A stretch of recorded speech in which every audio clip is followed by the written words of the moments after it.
Mans laiks Ulbudā, diemžēl, ir beidzies, bet turpmākās 5 dienas es pavadīšu Balī ziemeļos, kur mani sagaidīs ūdenskritumi, kalni un vēl daudz kas cits.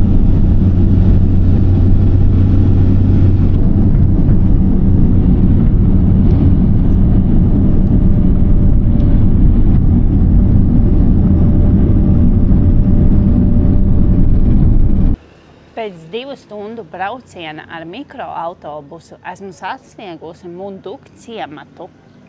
Līdz naktsmītnes čekinam man vēl nedaudz jāuzgaida, tāpēc ieturēšu maltīti ar skatu fonā un gaļu dziesmām.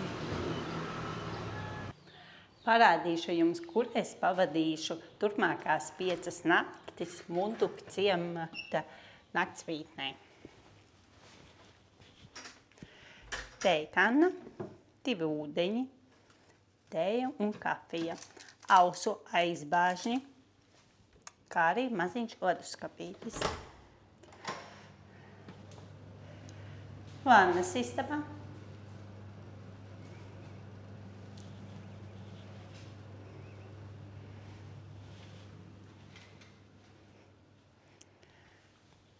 Gulta, kurai pārklāta pārtīkls pret mošķiem. Galds, ja nu sagribās kādam pastrādāt. Un pati labākā zona te būs, tolītās parādīšu. Ne jau par šo, bet par šo vietu atpūtas. Baseins, pufi, kur pagulēt. Un kādā fonā. Kalni. Cik skaisti. Un ausu aizbāžņi bija, ja nu kāds gailis iedziedās. Vai jūs arī tā darat, kad ierodaties jaunā naktsmītnē? Wow! Es tā vienmēr daru.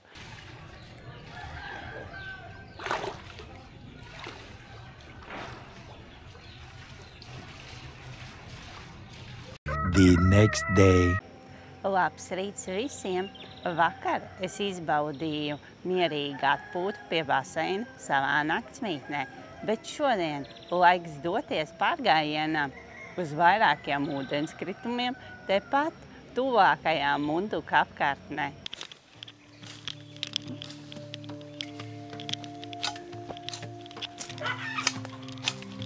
Vietējie šīs dzeltenās puķes sauc par sveču puķēm. Ja tā labi padomā, tad arī viņas atgādina mazas liesmiņas.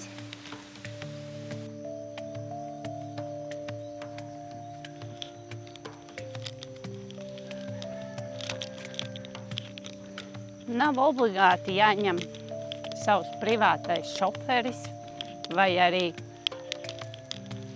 pašam izvēlēties ņemt kaut kādus skūterus, jo var tāpatās Munduka ciema apkārtnē pastaigāties, atrast takas, vienkārši, kas ir ar kājām izējamas, kur var redzēt tikpat skaistus skatus, kāda daba šeit ir. Banānu koki, dažādi ziedi.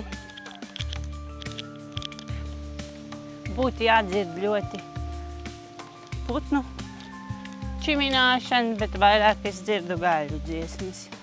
Tas laikam tāpēc, ka viņi izvēlās daudzi turēt vistas nekā lielopus. Viņiem tādi ir, bet ļoti maz. Vairāk viņi ēd vistas gaļu.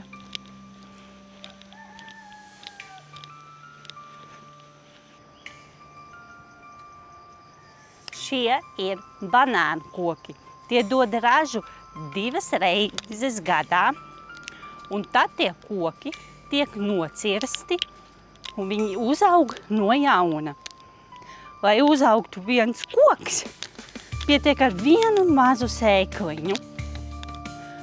Banāni šeit netiek eksportēti, tos ēd gan svaigā veidā viņi, vietējie iedzīvotāji, gan arī kā saldos, viņi fritē viņus. Esmu pamēģinājusi to un teikšu, ka man labāk garšo svaigi banāni. Šis ir vecais tilts, es viņu tā varētu nodēvēt.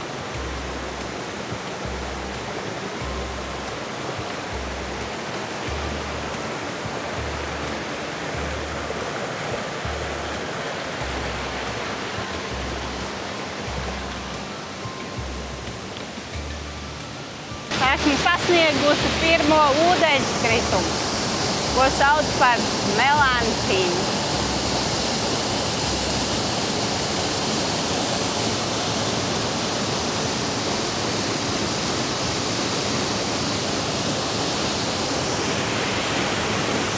Augstums nav diezko liels, bet spēcīgs tāpatās. Vai kāds pie velna nevarētu man pateikt, kas šie ir? Tie ir augļi vai kaut kāds vienkārši koks. Tad ir mazi bumbulīši, bet galos ir zariņi. Man nav nejausmas par šo. Bet es satiku vietējo šajā pašā takā, un viņš man stāstīja, lai es pievēršu uzmanību, ka daudzi šeit atrodamie koki ir izmantojami. Viņi izmanto gan kā kosmētikā, gan arī kā garšvielās, un daudzi ir pat ziedos, no kuriem vēlāk būs augļi.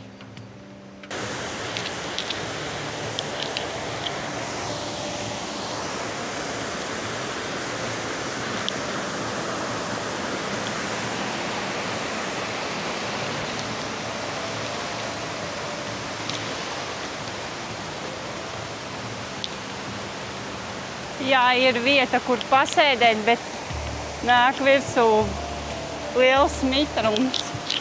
Un tieši vai kāds izvēlētos šeit sēdēt.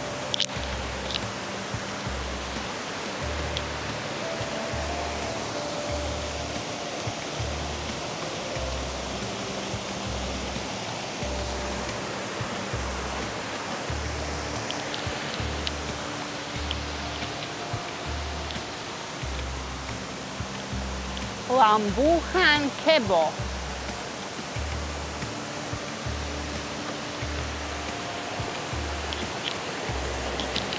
Šis ir mans otrais ūdenskritums.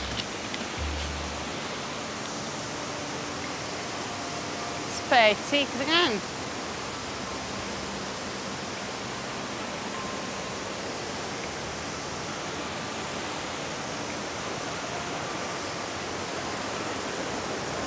Bambusa tiltiņš. Izskatās ļoti slidens. Jāpieturās.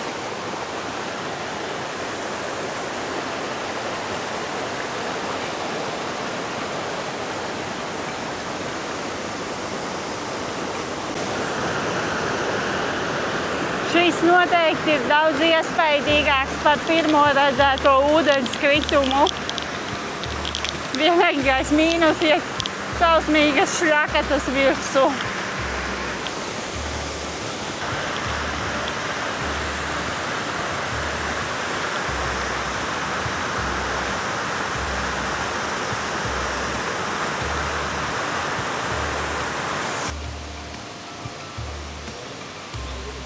Jā, skudras šeit ir milzīgas.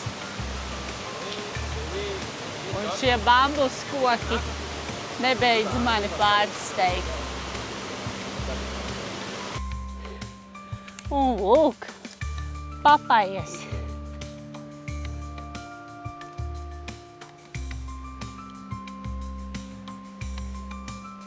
Un tur tālumā pat kalnus var saskatīt.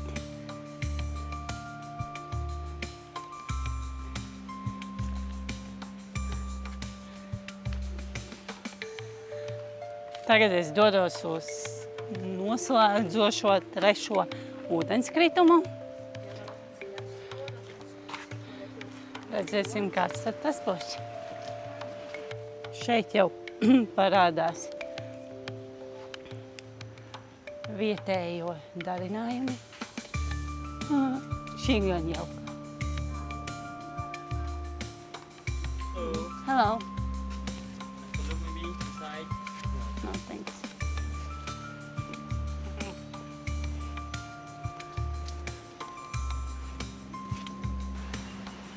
Ja es nemaldos, tad šis ir katijas koks, un šīs būs pupiņas. Ja nemaldos tas tikai, jo man šķiet, ka man iepriekš tādu pašu arī rādīja. Jau pirmās norādes, tikai 100 metri līdz Belongu ūdenskritumam.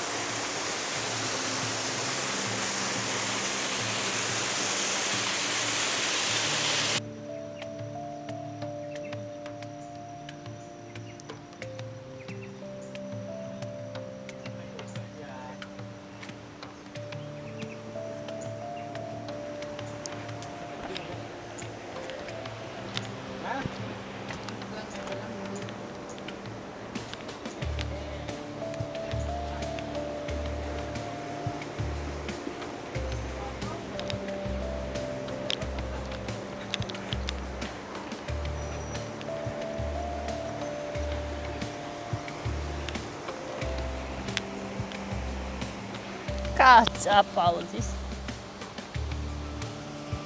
Kādām sēnēm.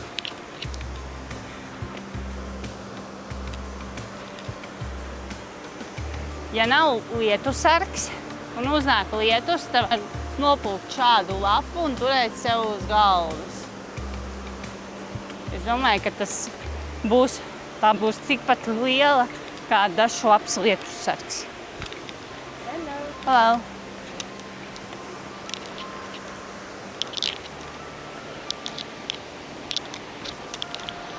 Atkal jākāpj uz leju, bet šeit jau mierīgāk izstās.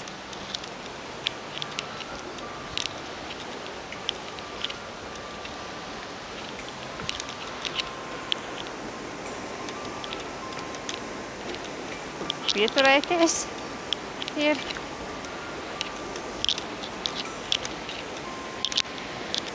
Patiesībā tās vietas, kur pieturēties, ir ļoti noderīgas, jo dažkārt uznāk pēkšņi lietus, un tad ir dubļains, slidains, tad vismaz vieglāk kāpienu pataisa.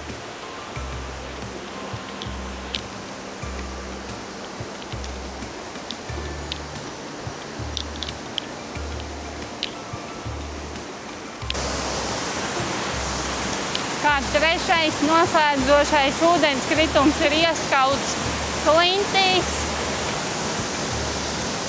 un vaļās ūdens pa malām.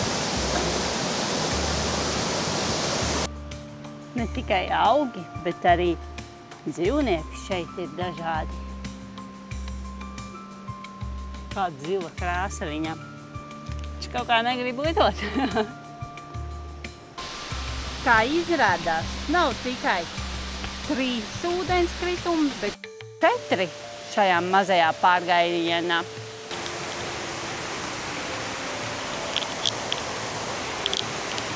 Hello. Hello.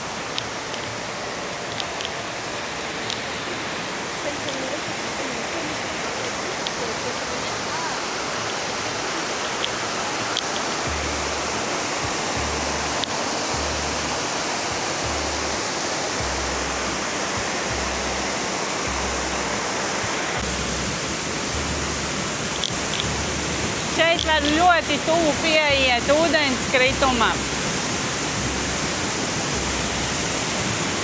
Salīdzinot ar pārējiem.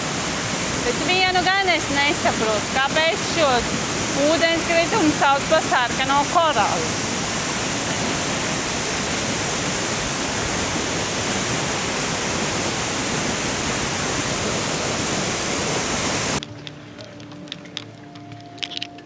Mana pirmā pārgājienu taka sāk pamazām noslēgties, bet nākamās dienās es došos ar privāto šoferi tālāk uz ziemeļiem, kur mani sagaidīs daudz varenāki ūdenskritumi un lielāki piedzīvojumi.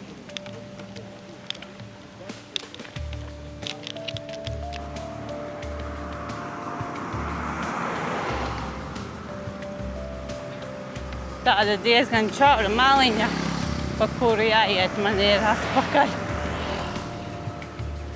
Bet satiksme nav ļoti liela. Tagad tas nav tik grūti un bailīgi.